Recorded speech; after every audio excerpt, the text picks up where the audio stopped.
Hey guys, welcome back to my channel. ನಾನು ನಿಮ್ಮ Anu. So ಇವತ್ತಿನ ಲಾಗ್ಗೆ ನಿಮ್ಮೆಲ್ರಿಗೂ ವೆಲ್ಕಮ್. ಆ್ಯಂಡ್ ಈ ಲಾಗ್ ಐ ಹೋಪ್ ನಿಮ್ಮೆಲ್ರಿಗೂ ಇಷ್ಟ ಆಗುತ್ತೆ ಆ್ಯಂಡ್ ನೋಡೋಕ್ಕೆ ಚೆನ್ನಾಗಿರುತ್ತೆ ಅಂತ. ಬಿಕಾಸ್ ಈ ಲಾಗಲ್ಲಿ ಆಲ್ಮೋಸ್ಟ್ ಒಂದು ಸ್ಯಾಡ್ ಆ್ಯಂಡ್ ಒಂದು ಹ್ಯಾಪಿ ಆಗಿರೋ ಮೂಮೆಂಟ್ಸ್ ನಿಮ್ಗೆ ಸಿಗುತ್ತೆ. ಸೊ ಯಾರೆಲ್ಲೂ ಸಬ್ಸ್ಕ್ರೈಬ್ ಆಗದೆ ನನ್ನ ವೀಡಿಯೋ ನೋಡ್ತಾ ಇದ್ರೆ make sure to subscribe, like, share and comment. And ವೀಡಿಯೋನ ಮಿಸ್ ಮಾಡಿದೆ, ಸ್ಕಿಪ್ ಮಾಡಿದೆ, ಫ್ರಮ್ ಸ್ಟಾರ್ಟಿಂಗಿಂದ ಎಂಡಿಂಗ್ ತನಕ ನೋಡಿ. ಹೀಗೆ ನಿಮ್ಮ ಪ್ರೀತಿ ಕಂತಿನ ಸಪೋರ್ಟ್ ಮಾಡಿ ಅಂತ ಹೇಳ್ತಾ ಲಾಗ್ನ ಕಂಟಿನ್ಯೂ ಮಾಡ್ತಾಯಿದ್ದೀನಿ. ಸೊ ಒಂದು 2 ಡೇಸಿಂದ ನನ್ನ ತಲೆ ಕೂಡ ಬಾಚಿರಲಿಲ್ಲ, ಒಂಥರ ಹುಚ್ಚಿ ಥರನೇ ಇದ್ದೆ ಮನೆಯಲ್ಲಿ. ಸಮ್ ಟೈಮ್ಸ್ ತುಂಬ ರೇರ್ಲಿ ನಾನು ಈ ಥರ ಹುಚ್ಚಿ ಥರ ಇರೋದು. ಒಂದು ತುಂಬ ಕೆಲಸ ಇದ್ದಾಗ, ಇನ್ನೊಂದು ನನಗೇನಾದರೂ ಹುಷಾರಿಲ್ಲ ಅಂದವಾಗ ಅಷ್ಟೇ. ಲೈಫ್ ಅಂದಮೇಲೆ ಹಾಗೆ ಅಲ್ಲ, ಒಂದು ದಿನ ಇದ್ದಂಗೆ ನೆಕ್ಸ್ಟ್ ಡೇ ಇರಲ್ಲ, ನೆಕ್ಸ್ಟ್ ಡೇ ಇರೋ ಥರ ಅದ್ರ ನೆಕ್ಸ್ಟ್ ಡೇ ಇರಲ್ಲ. ಆ್ಯಂಡ್ ನಾವು ಏನೂ ಎಕ್ಸ್ಪೆಕ್ಟ್ ಮಾಡಿರಲ್ಲ ಈ ಥರ ಆಗುತ್ತೆ ಅಂತ. ಕೆಲವೊಂದೊಂದು ವಿಚಾರಗಳು, ಕೆಲವೊಂದೊಂದು ಏನು ಹೇಳ್ತಾರೆ ಟೈಮು ಅನ್ಎಕ್ಸ್ಪೆಕ್ಟೆಡಾಗಿ ಕೆಲವೊಂದೊಂದು ಇನ್ಸಿಡೆಂಟ್ಸ್ಗಳು ನಡೆದು ಬಿಡುತ್ತೆ. ಸೊ ನನ್ನ ಲೈಫಲ್ಲೂ ಹಾಗೇ ಅನ್ಎಕ್ಸ್ಪೆಕ್ಟೆಡಾಗಿ ಒಂದು ಬ್ಯಾಡ್ ಇನ್ಸಿಡೆಂಟ್ ಆಗೋಯಿತು. ಸೊ ನಾನು ಎಕ್ಸ್ಪೆಕ್ಟ್ ಮಾಡಿರಲಿಲ್ಲ. ಆ್ಯಂಡ್ ಸಿಕ್ಕಾಪಟ್ಟೆ ಅದರಿಂದ ಮೇಜರಾಗಿ ಪ್ರಾಬ್ಲಮ್ ಆಗಲಿಲ್ಲ ಅಂದರೂ ಮೈನರ್ ಪ್ರಾಬ್ಲಮ್ ಆಗಿರೋದ್ರಿಂದನೇ mentally and physically I am not okay and I am totally stressed. ಆಯಿತಾ, ಯಾರಿಗೂ ಗೊತ್ತಿರಲ್ಲ ಈ ಥರ ಆಗುತ್ತೆ ಅಥವಾ ಪ್ರಿಡಿಕ್ಷನ್ ಮಾಡೋಕ್ಕಾಗಲ್ಲ ಲೈಫ್ ಹೀಗೆ ಹೋಗುತ್ತೆ, ಸ್ಮೂತಾಗಿ ಹೋಗುತ್ತೆ ಅಂತ ಹೇಳಿ. So everything happens for a reason ಅಂದ್ಬಿಟ್ಟು ಲೈಫ್ ಹೆಂಗೆ ಹೋಗುತ್ತೋ ಹಾಗೆ ಮೂವ್ ಆನ್ ಆಗಬೇಕಷ್ಟೇ. ಅದೊಂದು ಚೆನ್ನಾಗಿ ಅರ್ಥ ಆಯಿತು ನನಗಂತೂ. ಸ್ವಲ್ಪ ಕಾಲು ಕುಣ್ತಿದ್ದೀನಿ ಬಿಕಾಸ್ ಅನ್ಎಕ್ಸ್ಪೆಕ್ಟೆಡಾಗಿ ಎಕ್ಸ್ಪೆಕ್ಟ್ ಮಾಡಿರಲಿಲ್ಲ ನಾನು ಬೀಳ್ತೀನಿ ಅಂತ ಹೇಳಿಬಿಟ್ಟು. ಹೊಸ ಗಾಡಿ, ಆ ಗಾಡಿಯಿಂದ ಜಸ್ಟ್ ಬಿದ್ದೆ ಅಷ್ಟೇ. ಬಿದ್ದೆ ಇನ್ ದ ಸೆನ್ಸ್ ಮರಳ ಮೇಲೆ ಸ್ಕ್ರಿಡ್ ಆಗೋಯಿತು. ಸೊ ಓಲಾ ಎಲ್ಲ ಸ್ವಲ್ಪ ಪ್ರಾಬ್ಲಮ್ಮು ಅದು ಇದು ಅಂತ ಹೇಳ್ತಾಯಿದ್ರು. ಇಷ್ಟು ದಿನ ನಾನು ನನ್ನ ಗಾಡಿ ಮೇಲೆ ಸಿಕ್ಕಾಪಟ್ಟೆ ನಂಬಿಕೆ ಇಟ್ಟಿದ್ದೆ. ಬಿಕಾಸ್ ನಾನು ತುಂಬ ರಿಸರ್ಚ್ ಮಾಡಿ ಏನೂ ಬೈಕ್ ತೊಗೊಂಡಿಲ್ಲ.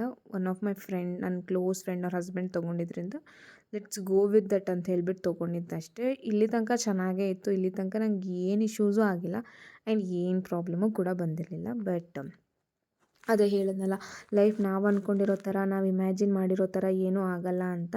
ಹಾಗಾಗಿ ಜಸ್ಟ್ ಮರಳ ಮೇಲೆ ಸ್ಲೋಗಿ ಹೋಗ್ತಿದ್ದೆ, ಬ್ರೇಕ್ ಹಿಡಿದೆ. ಬಟ್ ಅದು ಸ್ವಲ್ಪ ಇದಾಗಿ ಸ್ಕ್ರಿಡ್ ಆಯಿತು ಆ್ಯಂಡ್ ಬಿದ್ದೆ. ಸೊ ಬಿದ್ದಿದ್ದ ದಿನ ಇದು.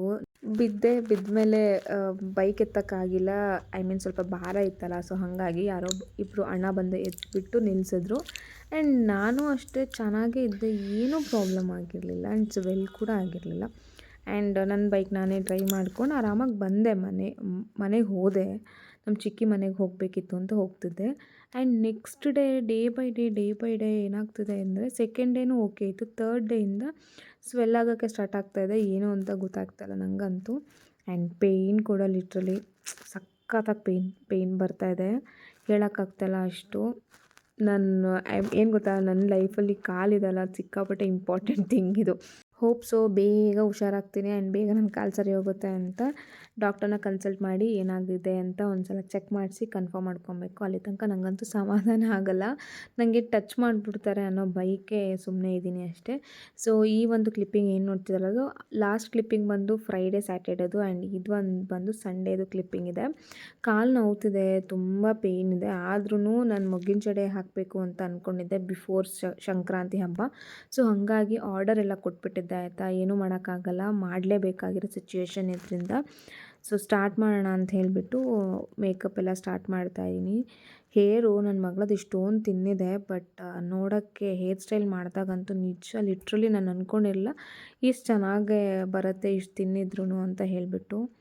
ತುಂಬ ಚೆನ್ನಾಗಿ ಬಂದಿತ್ತು ಆ್ಯಂಡ್ ತುಂಬ ಚೆನ್ನಾಗಿ ಕಾಣಿಸ್ತಾ ಇದ್ಲು ಹೇರ್ ಸ್ಟೈಲಲ್ಲಂತೂ ಇವಳು. ಸಿಕ್ಕಾಪಟ್ಟೆ ಖುಷಿ ಆಯಿತು. ಬಿಕಾಸ್ ಈ ಥರ ಎಲ್ಲ ಬ್ರೇಡೆಲ್ಲ ಹಾಕಿ for the very first time ನಾನು ಇವಳಿಗೆ ಮಾಡ್ತಿರೋದು.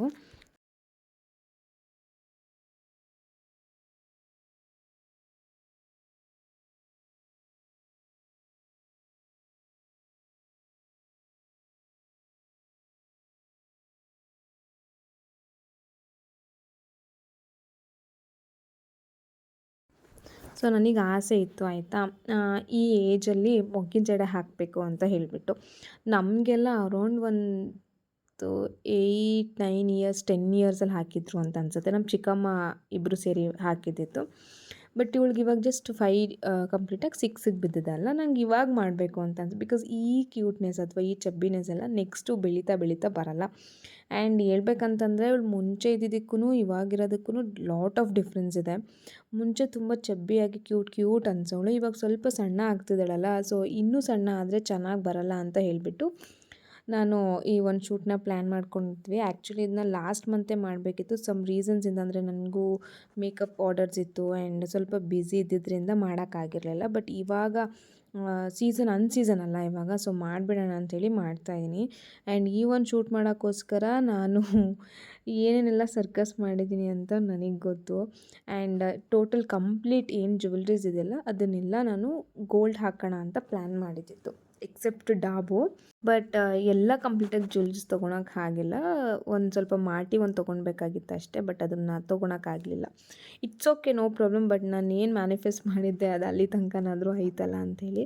ಹೆಣ್ಮಕ್ಳಾಗ್ಬಿಟ್ರೇ ಈ ಥರ ನಮಗೆ ಆಸೆಗಳು ಜಾಸ್ತಿ. ಅದು ತೊಗೋಬೇಕು, ಇದು ತೊಗೋಬೇಕು, ಅದನ್ನು ಕೊಡಿಸ್ಬೇಕು, ಇದನ್ನು ಕೊಡಿಸ್ಬೇಕು ಅಂತ ಹೇಳಿಬಿಟ್ಟು. ಸೊ ಔಟ್ಫಿಟ್ ಬಂದು ಈ ಥರ ಇದೆ. ಆ್ಯಂಡ್ ಫೈನಲ್ ಲುಕ್ನ ನಾನು ಇನ್ಸ್ಟಾಗ್ರಾಮಲ್ಲಿ ಹಾಕಿರ್ತೀನಿ, ಅಥವಾ ನಾನು ಇದಕ್ಕೂ ಹಾಕ್ಬೋದು, ಶಾರ್ಟ್ಸ್ಗೂ ಚೆಕ್ಔಟ್ ಮಾಡಿ ಆಯಿತಾ. ಸೊ ಹಾಗಾಗಿ ಆ್ಯಂಡ್ ಮೊಗ್ಗಿನ ಜಡೆ ಅಂದರೆ ಹಳೆ ಕಾಲದ ಥರ ಮೊಗ್ಗಿನ ಜಡೆ ಬೇಡ, ನಮಗೊಂಥರ ಪರ್ಟಿಕ್ಯುಲರ್ ಇದ್ವಿ ನಾನು ಮತ್ತು ನಾವು ಸಿಸ್ಟರ್ ಇದ್ದಾರೆ, ಅವರು ಎಲ್ಲ ಸೇರಿ ಪರ್ಟಿಕ್ಯುಲರ್ ಆಗಿ ಇದೇ ಥರ ಮೊಗ್ಗಿನ ಜಡೆ ಬೇಕು, ಭಾರ ಆಗಬಾರ್ದು, ಬಟ್ ನೋಡೋಕ್ಕೆ ಡೀಸೆಂಟ್ ಆ್ಯಂಡ್ ಏನು ಹೇಳ್ತಾರೆ ಸೆಟಲ್ಡ್ ಆಗಿರಬೇಕು ಅಂತ ಹೇಳಿಬಿಟ್ಟು. ಸೊ ಲುಕ್ ಬಂದು ಈ ಥರ ಇತ್ತು. ಆಲ್ರೆಡಿ ಅವಳು 1-2 ಸಲ ಹತ್ತಿಬಿಟ್ಟಿದ್ದಾಳೆ ಬಿಡಿ, ಹತ್ತು ಕಣ್ಣೆಲ್ಲ ಉಜ್ಜಿ ಏನೇನೋ ಮಾಡ್ಕೊಂಬಿಟ್ಟಿದ್ದಾಳೆ ಅವಳು ಇವಾಗ. ಸೊ ಜಡೆ ಈ ಥರ ಹಾಕಿದ್ದಿತ್ತು. ಆ್ಯಂಡ್ ಮೇಲ್ಗಡೆ ಎಲ್ಲ ಇದೆಲ್ಲ ಪೆಂಡೆಂಟ್ಸ್ ಎಲ್ಲ ನಾವೇ ಹಾಕ್ಕೊಂಡು ಜಸ್ಟ್ ಪ್ಲೇನ್ ಕೊಟ್ಟಿದ್ರು ಅಷ್ಟೇ. ಇವಾಗ ಇಲ್ಲಿ ಬಂದಮೇಲೆ ಪೋಸ್ ಕೊಡ್ತಾ ಇದ್ದಾಳೆ ನಗ್ನಕ್ಕೊಂಡು. ಅಲ್ಲಿ ನಗುನೇ ಬರ್ತಾ ಇರಲಿಲ್ಲ, ಸ್ಮೈಲೇ ಬರ್ತಾ ಇರಲಿಲ್ಲ ಇವಳಿಗೆ. ಸೊ ತುಂಬ ಅಂದರೆ ತುಂಬ ಕ್ಯೂಟಾಗಿ ಚೆನ್ನಾಗಿ ರೆಡಿ ಮಾಡಿ ಚೆನ್ನಾಗಿ ಕಾಣಿಸ್ತಾಯಿದ್ರು ಇಬ್ಬರೂ. ಸೊ ಇಬ್ಬರೂ ಶೂಟ್ ಮಾಡೋಕ್ಕಾಗಿಲ್ಲ. ಇಬ್ರದ್ದು ವೀಡಿಯೋಸ್ ನಾನು ಏನು ತೆಗ್ದಿದ್ದೀವಲ್ಲ ಫೋಟೋಸ್, ಅದನ್ನ ಇನ್ಸ್ಟಾಗ್ರಾಮಲ್ಲಿ ಹಾಕ್ತೀವಿ. ಇನ್ಸ್ಟಾಗ್ರಾಮ್ ಐಡಿನೂ ಕೂಡ ಮೆನ್ಷನ್ ಮಾಡಿದ್ರೆ ನೀವು ಹೋಗಿ ಚೆಕ್ಔಟ್ ಮಾಡ್ಬೋದು. ಸೊ ಇಷ್ಟೆಲ್ಲ ರೆಡಿ ಮಾಡಿ ಆದಮೇಲೆ ಫೈನಲ್ ಆಗಿ ಅದನ್ನು ರಿಮೂವ್ ಮಾಡಬೇಕು ಅಂದವಾಗ ಎಷ್ಟು ಬೇಜಾರಾಗುತ್ತೆ ಅಂದರೆ, ಓ ಗಾಡ್, ನನಗಂತೂ ನಿಜ ಏನೂ ಬಿಚ್ಚಕ್ಕೆ ಮನಸ್ಸು ಬರ್ತಾ ಇರಲಿಲ್ಲ. ನನಗೆ ತುಂಬ ಅಂದರೆ ತುಂಬ ಪೇಯ್ನ್ ಇತ್ತು. ಹಾಗಾಗಿ ನಾನು ಕಂಪ್ಲೀಟಾಗಿ ಶೂಟ್ ಮಾಡಿದ ಲೊಕೇಶನ್ಸ್ ಆಗಿರ್ಬೋದು ಯಾವುದನ್ನು ಹಾಕೋಕ್ಕಾಗಲಿಲ್ಲ. ಶೂಟ್ ಮಾಡಿದ ಲೊಕೇಶನ್ ಬಂದು ನಾವು ದೊಡ್ಡಮಳೂರು ಅಪ್ರಮೇಯ ಸ್ವಾಮಿ ಟೆಂಪಲ್, ಅಂದರೆ ಕೃಷ್ಣನ ದೇವಸ್ಥಾನ ಅದು, ಅಲ್ಲಿ ಮತ್ತು ಅದ್ರ ಆಪೋಸಿಟ್ ರೋಡಲ್ಲಿ ಆಪೋಸಿಟಲ್ಲಿ ಒಂದು ಕೊಳ ಥರ ಇದೆ, ಅಲ್ಲೇ ಶೂಟ್ ಮಾಡಿದ್ವಿ. ಒಂದು ಸ್ವಲ್ಪ ನ್ಯಾಚುರಲ್ ಆಗಿ ರಿಯಲಿಸ್ಟಿಕ್ ಆಗಿರಲಿ ಅಂತ ಹೇಳಿಬಿಟ್ಟು. ಬಟ್ ನನ್ನ ಕಾಲು ನೋವಿಂದಾಗಿ ನಾನು ಅನ್ಕೊತಿದ್ದೆ, ಸೊ ಇವತ್ತು ಮಾಡೋದು ಬೇಕಾಗಿಲ್ಲ, ನೆಕ್ಸ್ಟ್ ವೀಕ್ ಮಾಡ್ಬೋದಾಗಿತ್ತು ಅಂತ. ಬಟ್ ಈ ಒಂದು ಔಟ್ಫಿಟ್ನ ಫೋಟೋಶೂಟ್ಗೆ ಅಂತಲೇ ರೆಡಿ ಮಾಡಿಸಿದ್ರಿಂದ ಅದು ಸಂಕ್ರಾಂತಿಗೆ ಇದರಿಂದ ಹಾಕಿ ಆದಮೇಲೆ ಫೋಟೋಶೂಟ್ ಆದಮೇಲೆ ನಾವು ಸಂಕ್ರಾಂತಿ ಹಬ್ಬ ಮಾಡೋದ್ರಿಂದ, ಸೊ ಇದನ್ನು ಸಂಕ್ರಾಂತಿ ಹಬ್ಬಕ್ಕೂ ಹಾಕೋಣ ಅಂತ ಅಂದ್ಕೊಂಡಿದ್ದಿತ್ತು. ಸೊ ಒಂದೇ ಥರ ಔಟ್ಫಿಟ್ ಆಗಿಬಿಡುತ್ತಲ್ಲ, ಈ ಆಬ್ವಿಯಸ್ಲಿ ನಾವು ಹಬ್ಬಕ್ಕೆ ಏನು ರೆಡಿ ಮಾಡಿರ್ತೀವಲ್ಲ ಅದನ್ನೇ ನಾವು ಫೋಟೋಗೆಲ್ಲ ಹಾಕ್ಬಿಡ್ತೀವಲ್ಲ ಸ್ಟೇಟಸ್ಗೆಲ್ಲ. ಸೊ ರಿವೀಲ್ ಮಾಡೋದು ಬೇಡ ಅನ್ನೋ ಒಂದು ಇಂಟೆನ್ಷನಿಂದ ಆ ಥರ ಮಾಡಿದೆ. ಬಟ್ ಅನ್ಫಾರ್ಚುನೇಟ್ಲಿ ಎಲ್ಲ ರೆಡಿ ಇತ್ತಲ್ಲ ಅಂಥೇಳಿ ಮಾಡಿಬಿಟ್ವಿ.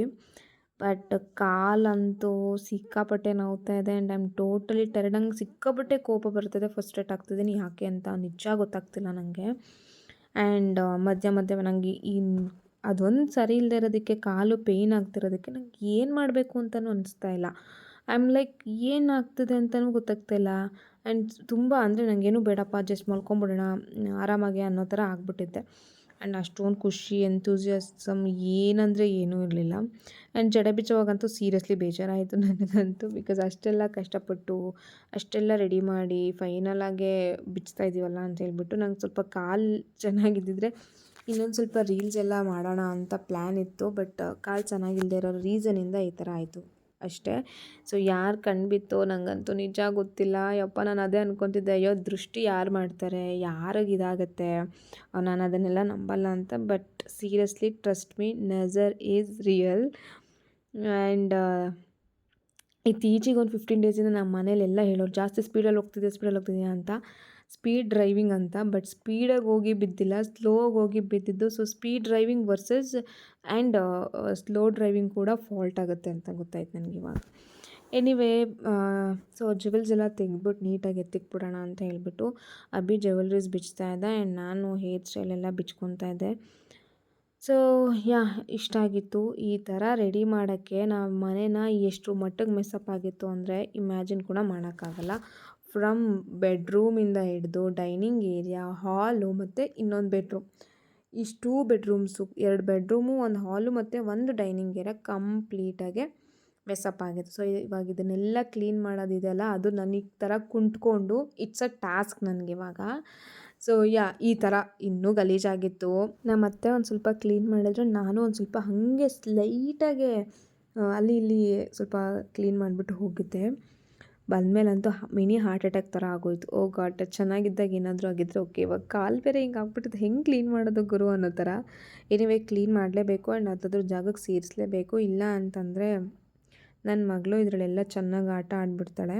ಸೊ ಹಾಗಾಗಿ ಇದನ್ನು ಕ್ಲೀನ್ ಮಾಡಿಕೊಂಡು ಎಲ್ಲನೂ ಅದ್ರ ಜಾಗಕ್ಕೆ ಸೇರಿಸಿ, ಪಾಪುಗೂ ಕೂಡ ವೆಟ್ ವೈಪ್ಸಿಂದ ಮೇಕಪ್ನ ತೆಗೆದೆ, ರಿಮೂವ್ ಮಾಡಿದೆ. ಬಿಕಾಸ್ ಮಕ್ಕಳು ನಾನೇನು ತುಂಬ ಮೇಕಪ್ ಏನು ಹಾಕಿರಲಿಲ್ಲ ಅವಳಿಗೆ. ಸ್ವಲ್ಪ ಜಾಸ್ತಿ ಬ್ಲಷ್ಷು ಮತ್ತು ಹೈಲೈಟರು, ಲಿಪ್ಸ್ಟಿಕ್ ಹಾಕಿದ್ನೇ ಹೊರತು ಫೌಂಡೇಶನ್ ಎಲ್ಲ ಹೆವಿ ಥರ ಎಲ್ಲ ಏನೂ ಹಾಕಿರಲಿಲ್ಲ. ಆ್ಯಂಡ್ ಬೇಸ್ ಏನಿದೆಲ್ಲ ಅವಳ ಸ್ಕಿನ್ ಕೇರ್ ಪ್ರಾಡಕ್ಟ್ಸ್ನ ಯೂಸ್ ಮಾಡಿ ಅದಾದಮೇಲೆ ನಾನು ಮೇಕಪ್ನ ಅಪ್ಲೈ ಮಾಡಿದ್ದೀನಿ. ನನಗೂ ತುಂಬ ಭಯ ಆಗುತ್ತೆ ಮಕ್ಕಳ ಸ್ಕಿನ್ ಮೇಲೆ ಮೇಕಪ್ನೆಲ್ಲ ಹಾಕೋಕ್ಕೆ. ಬಿಕಾಸ್ ನಮ್ಮ ಸ್ಕಿನ್ಗೂ ಅವ್ರ ಸ್ಕಿನ್ಗೂ ತುಂಬ ಡಿಫ್ರೆನ್ಸ್ ಇರುತ್ತೆ. ಹಾಗಾಗಿ ಸೊ ಅವಳದು ನೀಟಾಗೆಲ್ಲ ವೆಟ್ ವೈಪ್ಸಿಂದೆಲ್ಲ ಒರೆಸಿ ಅವಳ ಹೇರೆಲ್ಲ ಬಿಚ್ಚಿ ಕ್ಲೀನೆಲ್ಲ ರಬ್ಬರ್ ಬ್ಯಾಂಡೆಲ್ಲ ಹಾಕಿ ಕ್ಲಿಪ್ ಹಾಕಿಬಿಟ್ಟು ನಾನು ಇವಾಗ ಊಟ ಮಾಡಿ ಮಲ್ಕೋಬೇಕು. ಐ ಹೋಪ್ ಈ ವ್ಲಾಗ್ ನಿಮ್ಮೆಲ್ರಿಗೂ ಇಷ್ಟ ಆಗುತ್ತೆ ಅಂತ. ಇಷ್ಟ ಆಗಿದ್ದರೆ ಲೈಕ್ ಮಾಡಿ, ಶೇರ್ ಮಾಡಿ, ಕಮೆಂಟ್ ಮಾಡಿ.